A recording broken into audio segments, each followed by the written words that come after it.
ଧରିଲା ମିଆଁମାରରେ ଶକ୍ତିଶାଳୀ ଭୂକମ୍ପରେ ବଡ଼ ବଡ଼ କୋଠା ଭୁଶୁଡ଼ି ପଡ଼ିଛି।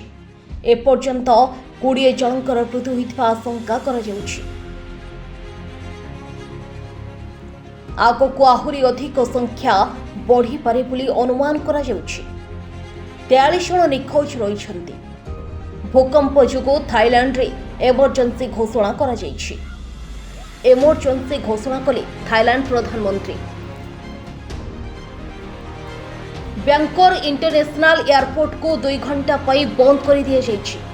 ବ୍ୟାଙ୍କର ମେଟ୍ରୋ ସେବା ବାତିଲ ହୋଇଛି। କୋଠା ଭାଙ୍ଗିବା ଯୋଗୁଁ ଅନେକ ଦବିଥିବା ଆଶଙ୍କା କରାଯାଉଛି। ବ୍ରିଜ୍ ମଧ୍ୟ ଭୁଶୁଡ଼ିଛି।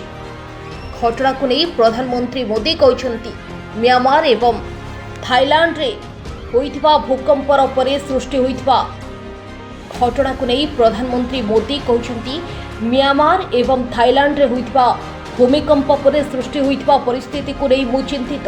ସମସ୍ତଙ୍କ ସୁରକ୍ଷା ଏବଂ ସୁସ୍ଥତା ପାଇଁ ମୁଁ ପ୍ରାର୍ଥନା କରୁଛି। ଭାରତ ସମସ୍ତ ପ୍ରକାରର ସହାୟତା ପ୍ରଦାନ କରିବାକୁ ପ୍ରସ୍ତୁତ ରହିଛି। ଦୁଇ ଦେଶର ସରକାରଙ୍କ ସହିତ କଥା ହେବା ପାଇଁ ଏମ୍ଇଏକୁ କୁହାଯାଇଛି। Bureau report, Times Odia.